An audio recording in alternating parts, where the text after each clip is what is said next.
Cleveland Browns are in trouble. I'm genuinely concerned about them. I cape for Baker on this program. He had a terrible interception yesterday. Wound up leaving him shaking his head. But the guy he just doesn't stop.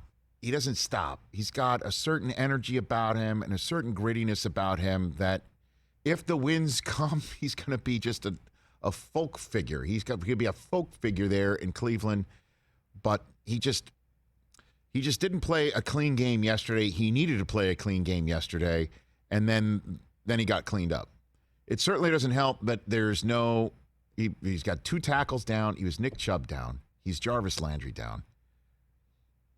But I do hope, again, you Browns fans that want to hang it on him understand that it wasn't him on defense when DeAndre Hopkins caught like a little quick screen or quick bubble or whatever the hell it was inside the 20 and ran through everybody or left him completely alone in the back of the end zone or didn't stop Christian Kirk, couldn't stop, Connor. The defense is concerning for Cleveland. Absolutely concerning for me about Cleveland. And now Kareem Hunt's out, and he's definitely going to injured reserve, I think. Rap Sheet calls it likely right now, but it's his job to hedge his bets because that's what information folks do because nothing is completely locked in. It looks like he's going to be out 4 to 6 weeks. Well, at least it's a calf because it looked like an Achilles to me. Yeah. So he's out 4 to 6. Chubb could come back in time for Thursday night against Denver, so it comes right around. But then the division games start, including against Cincinnati, which looked terrific in Detroit yesterday. Mm-hmm. But I know folks are going to be jumping on Baker again, but that guy has had his shoulder pop out twice. He went in a blue tent. He came right back out. I'm sure he visited the person who Dion calls Dr. Needle, and something where he popped right back out, and he went back out there. However, it was ugly before he got knocked out, and T.J. Watt and J.J. Watt. I mean, J.J. Watt knocked Baker out. T.J. Watt knocked Seattle out last night. In overtime, T.J. Watt ended Seattle's first overtime possession by sacking Geno Smith and then ended Seattle's night by forcing a fumble on Geno Smith. And that was all she wrote. So he's worth all that bag. TJ ended the game in overtime last night. And Denver.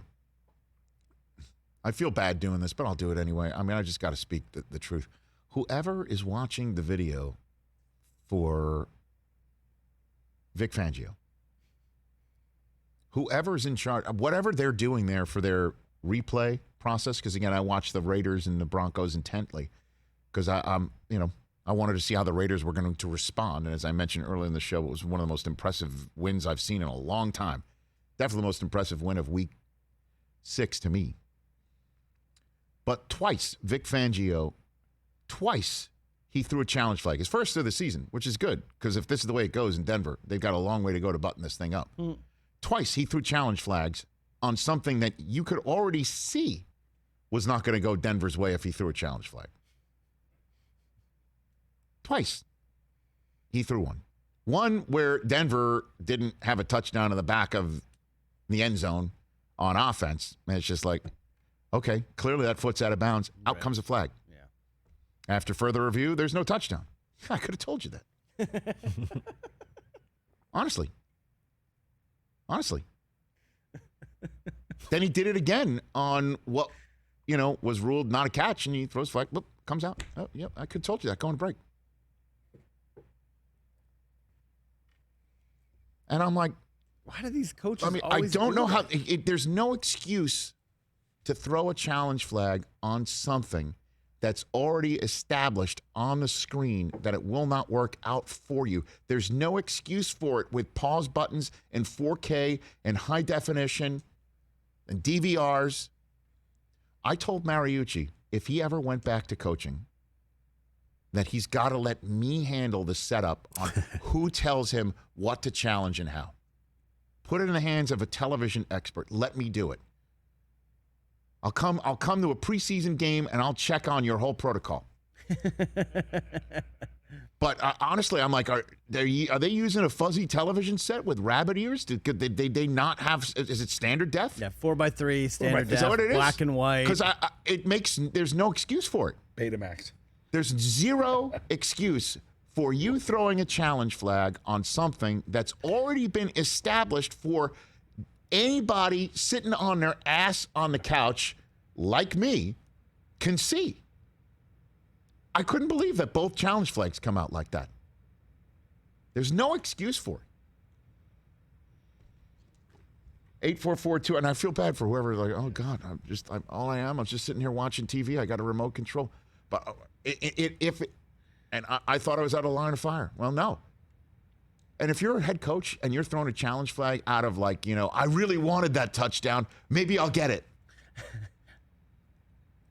There's no hope in wishing when it comes for challenge flags. There's no hope chest. There's only facts. Hey, you watched all the way to the end. Thanks for that. Watch more right here.